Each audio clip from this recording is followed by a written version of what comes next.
Hari ini saya ingin mengemas acara halal bihalal ini dari perspektif linguistik, ilmu kebahasaan, yaitu bahwa istilah terma halal bihalal,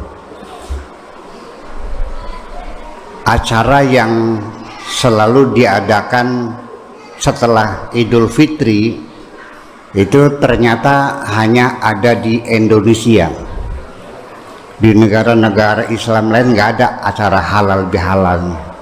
Kalau sudah selesai Idul Fitri ya udah selesai. Hanya ada di Indonesia. Sepengetahuan saya, selama saya 20 tahun tinggal di negara-negara Islam, dari mulai Irak, Syria, Lebanon, ya Mesir, Libya, Tunisia, Aljazair, sampai Eropa, di London dan sebagainya, itu nggak ada acara halal bihalal itu.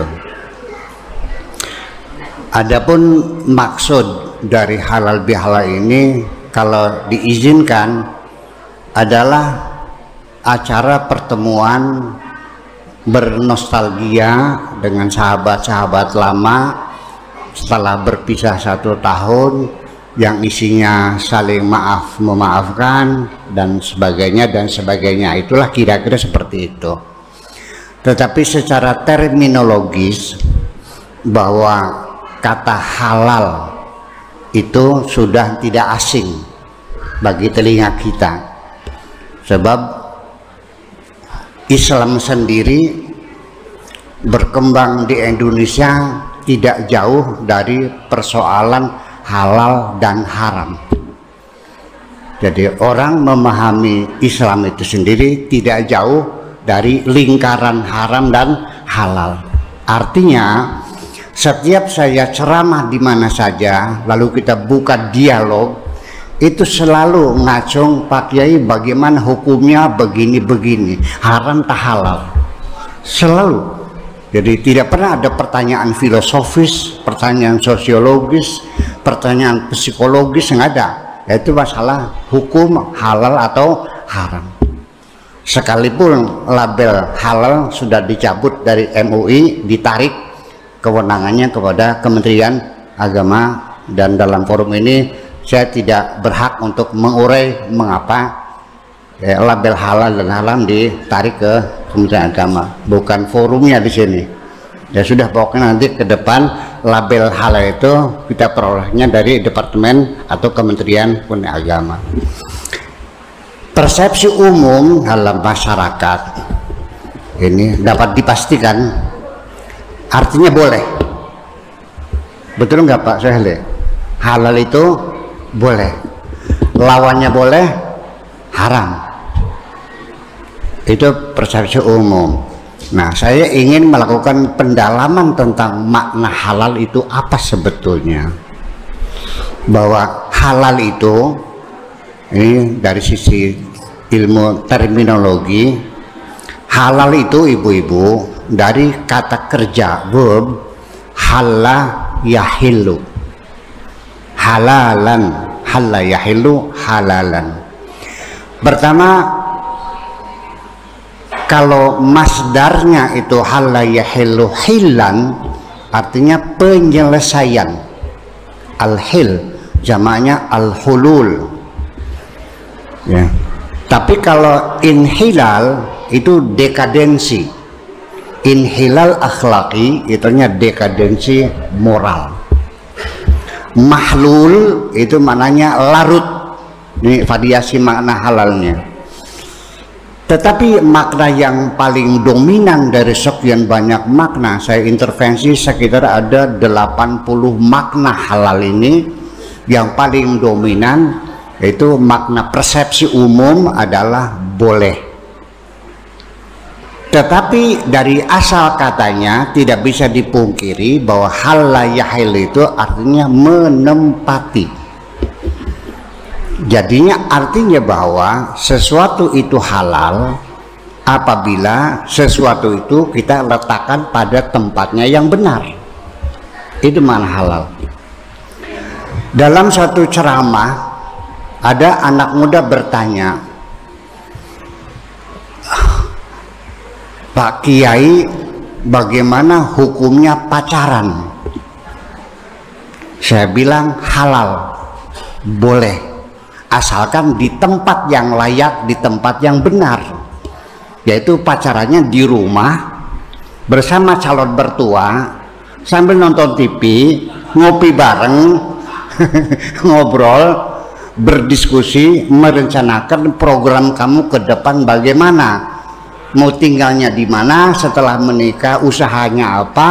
Nah, itu penting, itu boleh pacaran, tapi jangan di bawah pohon kersem di pinggir kali. Nah, itu mah haram jadinya. Nah, itu jadi artinya bahwa kita perluas makna halal ini, bahwa apa saja kalau pada tempatnya itulah halal. Jadi kalau tidak pada tempatnya itulah disebut dengan haram. Nanti kita uraikan lagi secara kajian linguistik tentang haram itu apa maknanya. Jadi artinya Allah Subhanahu wa ta'ala, logika awalnya, logika sederhananya, Allah menciptakan langit, bumi, dan seisinya, batu, kayu, binatang, air, dan sebagainya, itu dengan sengaja dicipta oleh Allah untuk kepentingan manusia.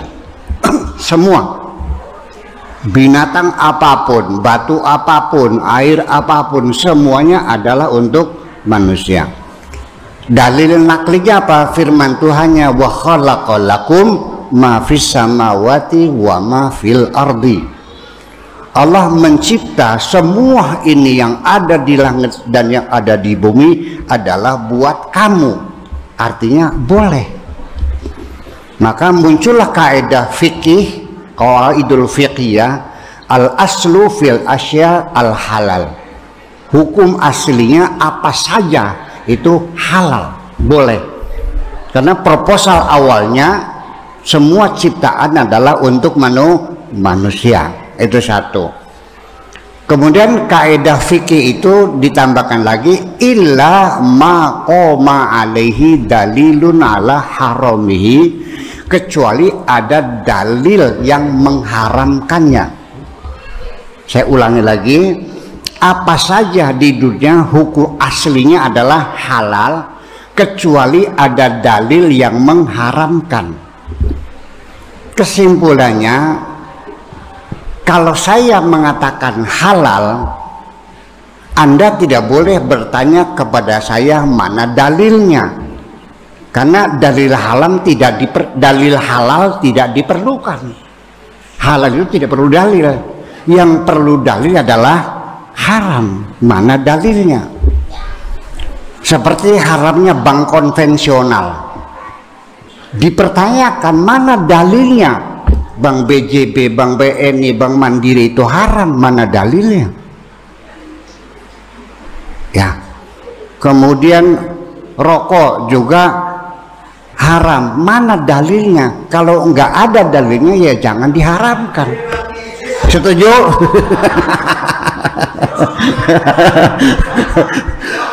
Bagi yang merokok gitu. Lalu akhirnya jangan mencari-cari sampai seketemunya dalil yang mengharamkan. Ternyata dalilnya dalil umum karena berbahaya bagi kesehatan. Kalau dalil bahaya itu tidak bisa dijadikan dalil untuk mengharamkan. Karena apa saja yang berbahaya ya sudah otomatis dengan logika sederhana pasti tidak diizinkan oleh Tuhan, betul nggak? Bapak-bapak, ibu-ibu, karena sudah hijrah jadi pakainya pakaian hitam, ya kan, dibungkus hitam semuanya, terus keluar rumah malam hari di jalan raya, itu kan sangat berbahaya. Seringkali supir tidak melihat orang yang malam hari berpakai baju hitam. Ayo, haram nggak? Bermain-main di rel kereta api haram nggak? Lah ya iya, jadi apa saja yang berbahaya memang iya, tapi itu dalil umum. Yang saya maksud adalah dalil spesifik. Jadi artinya apa saja itu boleh, tetapi ketika salah tempat menjadi tidak boleh.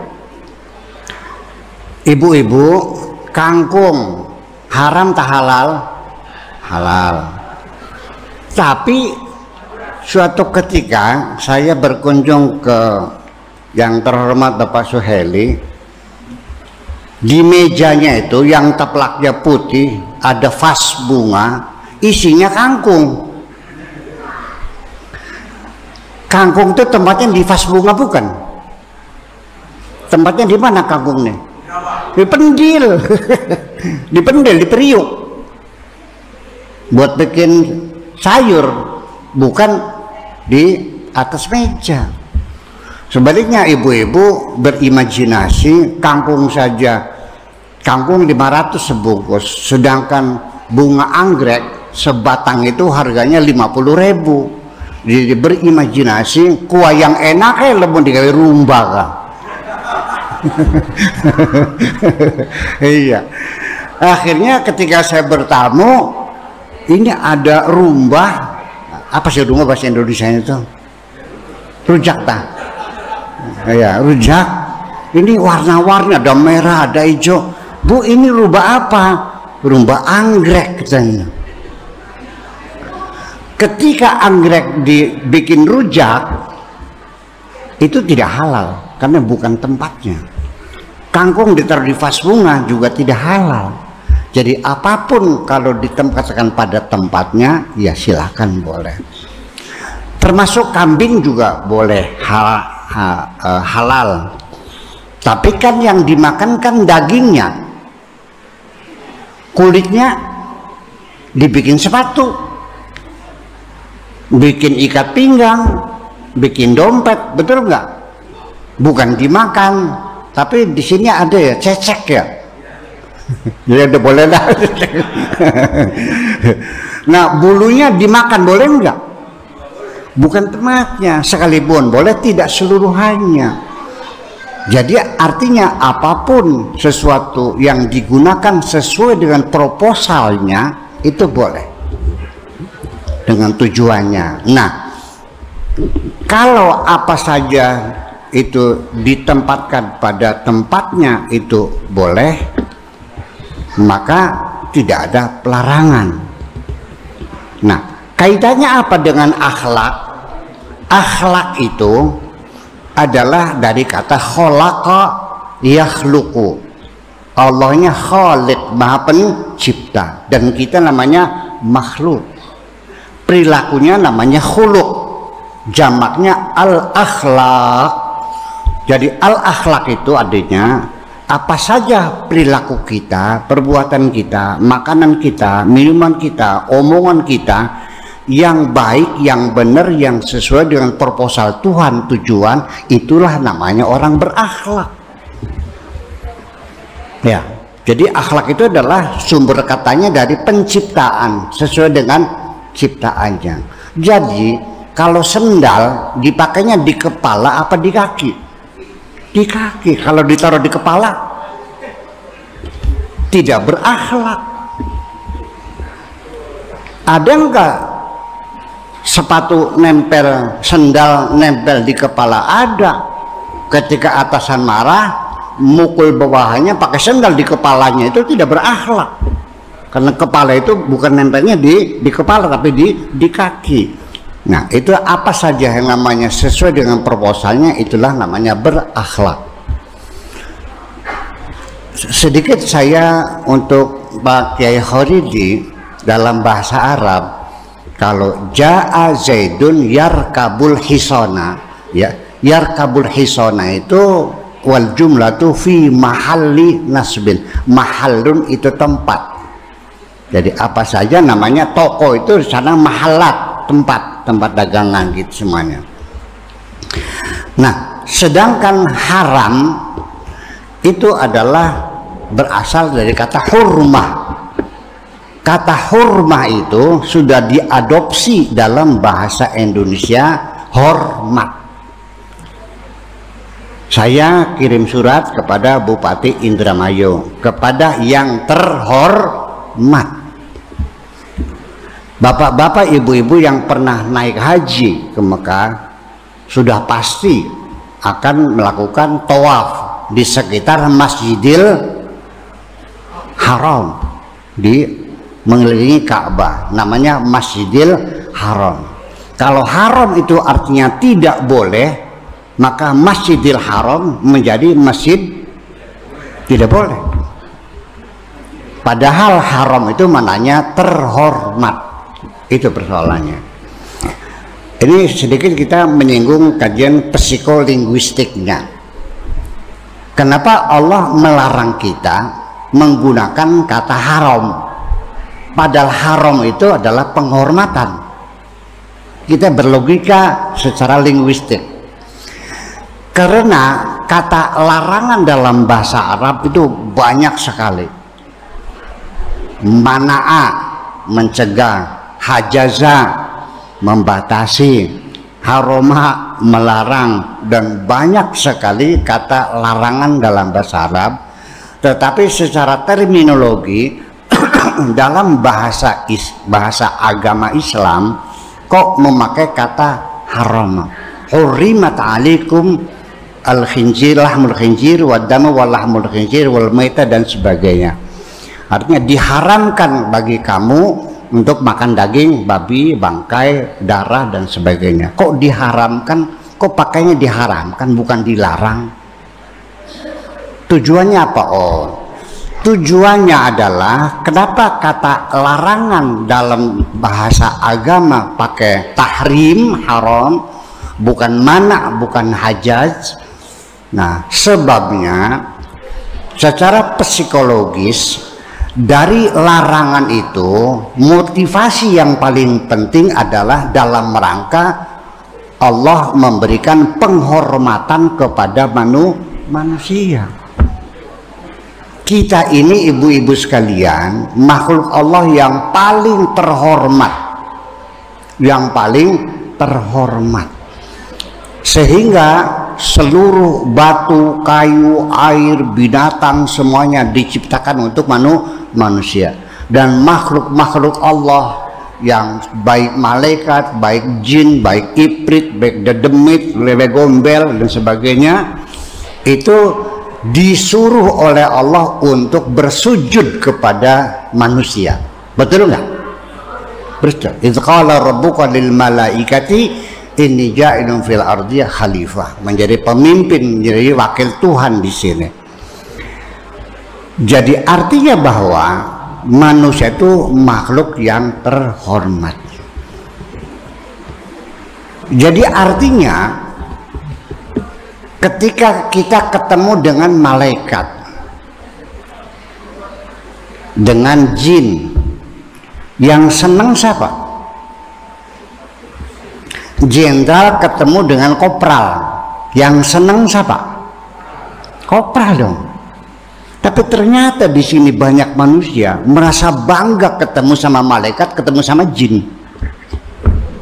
Anda ini jenderal, mereka itu kopral. Kok senang sih? Ya jenderal sinting. Ini kita tidak paham. Jadi apa sih hebatnya ketemu sama malaikat? Yang hebat itu ketemu sama Allah. Bukan itu malaikat. Malaikat kan sama, makhluk seperti kita. Mereka disuruh bersujud kepada kita. Nah, saya akan larut dulu dalam membahas sumber atau logika atau alasan, argumentasi, reasoning kenapa malaikat disuruh bersujud kepada kita. Kalau kita melihat jasadnya, kita adalah dari tanah, tetapi di dalam diri kita itu ada ruh dari Allah. Wa idza sawaituhu wa nafakhtu fihi min ruhi.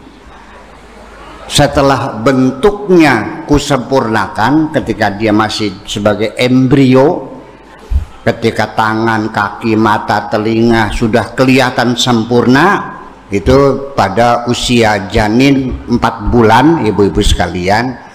Disitulah proses peniupan roh. Dalam Al-Quran dikatakan wa idza sawaituhu wa nafakhtu fihi mir ruhi. Ketika aku sudah kesempurnakan bentuk manusia, kutiupkan ke dalamnya dari rohku, faqa'u lahu sajidin. Maka bersujudlah kamu semua kepada makhluk ini yang di dalamnya kutiupkan dari rohku, min ruhi. Nah, tetapi para malaikat, iblis, jin dan sebagainya tidak paham bahwa di dalam diri kita ada roh dari Tuhan, sehingga ketika Tuhan memerintahkan mereka bersujud, semuanya enggan dan menolak. Jadi yang menolak untuk bersujud kepada manusia bukan hanya iblis, malaikat juga keberatan. Jadi malaikat juga membuat nota keberatan juga kepada Tuhannya. Dan arsipnya ada, saya simpen. Ada arsipnya. Iya. Yaitu dalam firman Tuhan yang dipertanyakan, wahai Tuhan, untuk apa engkau membuat manusia yang nantinya akan membuat kerusakan di bumi ini dan akan banjir darah? Apakah tidak cukup dengan kami saja yang selalu bertasbih? Ini kan nota keberatan. Ataja'alu fiha man yufsidu fiha wa yasfiku dima wa nahnu nusabbihu bihamdika wa nuqaddisu lak. Akan tetapi kenapa Allah tidak marah kepada malaikat, tapi Allah marah kepada iblis? Karena bentuk komunikasi antara malaikat dan iblis berbeda.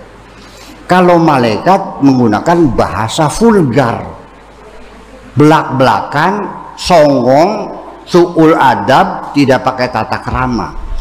Tapi kalau malaikat dengan bahasa diplomatis, dengan cara bertanya, ataj'alu fiha man yufsidu fiha wa yasfiku dima. Untuk apa?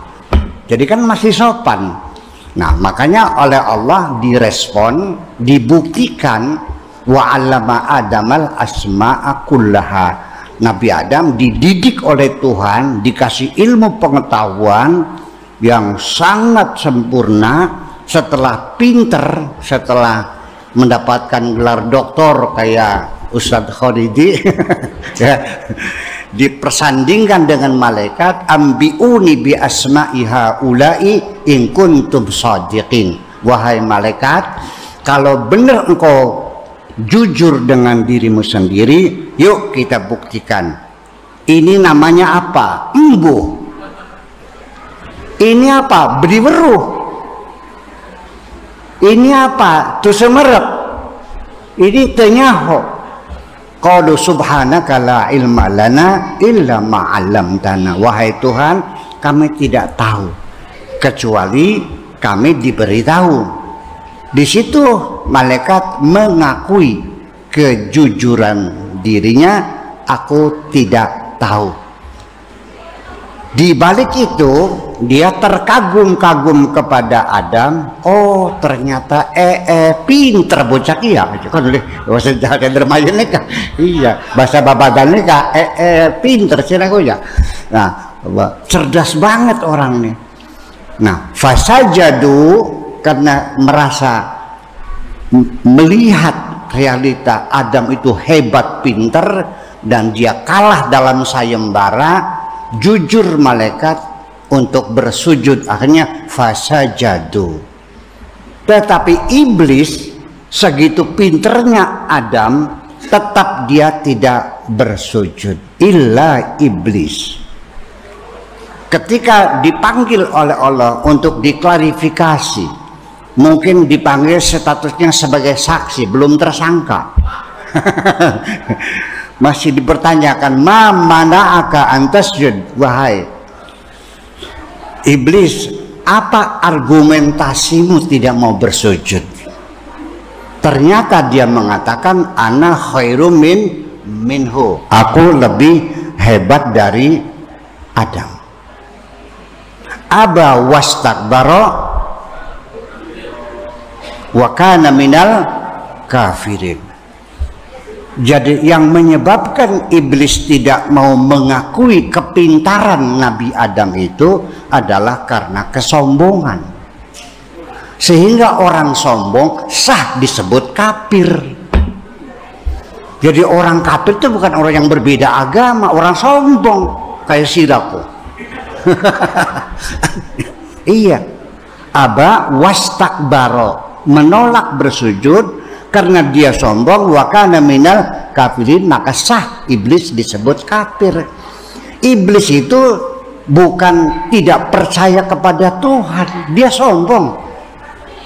Ibu-ibu, bapak-bapak sekalian, ini kita korek ya ucapan-ucapan iblis sendiri ketika dipertanyakan oleh Allah, apa dasarnya engkau menganggap dirimu lebih hebat dari Adam?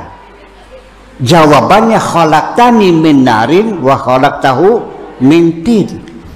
Aku engkau cipta dari api, Adam engkau cipta dari tanah. Berarti iblis mengaku gak penciptanya Tuhan? Ngaku. Lebih makrifat juga iblis daripada Dr. Khoridimah. Iya. Tapi kenapa disebut kafir? Karena sombong. Jadi yang paling menonjol kekufuran itu dari kesombongan. Karena psikologi kesombongan sudah saya identifikasi banyak sekali ya. Mungkin ada 16 poin lah, mungkin tidak seluruhnya. Satu, orang sombong itu ngaku paling bener dewek, ngaku paling ayu dewek, ngaku paling pinter dewek, semuanya ngaku paling. Nah, kemudian dia menghinakan orang lain, melihat orang lebih rendah dari dirinya dan menyalahkan yang lain. Dan yang paling penting menjadi pandemi dalam masyarakat, yaitu orang sombong itu tidak mau mengakui kelebihan orang lain dan tidak mampu menghargai jasa-jasa dan kebaikan orang lain. Semuanya sepele semuanya. Dan orang sombong itu susah dikasih masukan. Orang sombong pantang dikritik dan pantang ditegur, pasti akan marah. Jangan menggurui saya. Ya, kelakuannya nyemengit. Ngerti bu nyemengit? Orang sombong itu ada sekitar 18-19 poin lah ya, psikologi kesombongan sudah pernah saya urai. Nah, dari situlah maka yang jadi persoalan, Allah ingin menghormati manusia. Jadi haroma itu artinya dimuliakan. Jadi pengertiannya, ibu-ibu dan bapak-bapak sekalian, ketika kita mendengar putusan Tuhan ini diharamkan, ini haram, ini haram, itu jangan ada kesan psikologis, kesan kejiwaan. Dengan beragama Islam kita terbelenggu, mengurangi kebebasan kita, menjadi beban bagi kita. Tidak, itu untuk menghormati kita. Di dunia saja, orang kalau kedudukannya semakin tinggi secara protokoler, akan banyak aturan-aturan yang tidak boleh dilanggar, yang terlarang. Andaikan yang terhormat Bapak Jokowi lewat jalan kerangkeng, contohnya tiba-tiba ada gadis kecil yang sangat lucu sekali sampai Pak Jokowi gregetan pengen ngambung. Berhenti, langsung patwanya datang, Pak jangan berhenti, langsung berangkat ditembak orang. Betul nggak? Iya. Duduk pun tidak boleh sembarangan kalau jadi pejabatnya. Sudah ada tulisannya, Bapak Bupati, Wakil Bupati, Kadisdik ada, nggak boleh. Jadi semakin terhormat itu semakin banyak aturan untuk menjaga kehormatan itu. Ini mudah-mudahan dari ceramah ini kita tidak merasa terbebani ketika beragama, tapi malah justru kita bersyukur, alhamdulillah kita menjadi makhluk yang terhormat. Itu yang jadi persoalan. Suatu ketika Bapak Suheli datang ke Pondok Cadang Pinggan. Ini beliau orang terhormat waktu itu sebagai kadisdik ya. Datang ke mana? Pengen pipis di WC santri. Saya larang, Pak, jangan di situ. Nah, saya menggebu-gebu ingin menghormatinya. Beliaunya mungkin tidak sadar. Buya kurewel temennya ngujubi bloli, beli paham. Nah, itu makanya. Jadi artinya ketika Allah melarang kita makan daging babi, makan darah, artinya kudu duduk panganan sirah kudu. Iya, untuk kemanfaatan yang lainnya. Jadi marilah kita berbahagia sebagai muslim dengan aturan-aturan halal. Kita sudah tidak berkeluh kesah lagi sebagai pembatasan kebebasan menjadi beban, membuat kerepotan, tidak. Tapi justru itu adalah dalam rangka untuk menghormati. Saya ketika di luar negeri, apalagi makanan, dasi itu harus matching dengan jas yang saya pakai. Sapu tangan yang di jas ini itu harus serasi dengan warna dasi, nggak bisa sembarangan tuh. Ya kena, betul nggak? Nah, ya iya. Termasuk mobil duta besar itu nggak boleh berdebu-debu tuh, harus bersih. Dan harus dipasang bendera di depannya, bendera merah putih. Jadi secara protokoler, karena kita ini sudah menjadi seorang muslim, maka ya terima sajalah penghormatan dari Allah untuk memuliakan kita ketika kita mendengar menerima putusan haram. Alhamdulillah, itu makna halal dan makna haram. Jadi pertanyaan saya, acara ini halal bihalal, kalau maknanya boleh, berarti mana ini adalah acaranya boleh dan boleh. Boleh dan boleh. Padahal filosofisnya bukan boleh dan tidak boleh. Jadi halal bihalal itu artinya kita kembali melakukan reposisi diri kita pada tempat-tempat kita yang sebenarnya. Jangan overlapping, jangan menduduki tempat orang lain. Itu yang jadi masalah. Yang jadi istri, kembalilah sebagai istri. Yang jadi suami, kembalilah sebagai suami. Anda sebagai suami, nggak usah ngatur dapur, itu wilayah kerja istri. Iya, masaknya apa, sayurnya apa, goreng, udah serahkan semuanya, bukan tugas kamu itu mah. Ya kan? Yang istri jangan ngatur suami. Ya gitu. Apa mending nodok lagi ke centong tok. Ya itu kembali yang anak jadi anak lagi, bawahan jadi bawahan, atau yang atasan. Nah, mari kita halal bihalal, artinya mari kita reposisi diri kita ini ke tempat kita yang layak lagi, dan itu pasti akan nyaman. Apa saja kalau ditempatkan pada tempatnya, hidup kita menjadi nyaman. Akan tetapi bapak-bapak dan ibu-ibu sekalian, selagi itu masalahnya manusia, tetap selalu mengandung masalah. Dengan contoh sederhana saja, kalau saya menaruh cobek di bawah bantal saya, pertanyaannya, apakah bantal marah melihat cobek ditaruh di bawah bantal? Tidak marah. Kasurnya marah enggak? Enggak. Ketika kita meletakkan benda-benda di rumah kita bukan pada tempatnya, sendal ditaruh di lemari dengan baju kita, baju tidak akan marah. Tetapi ketika kita menempatkan manusia yang bukan pada tempatnya, bisa menjadi geger, menjadi kegaduhan.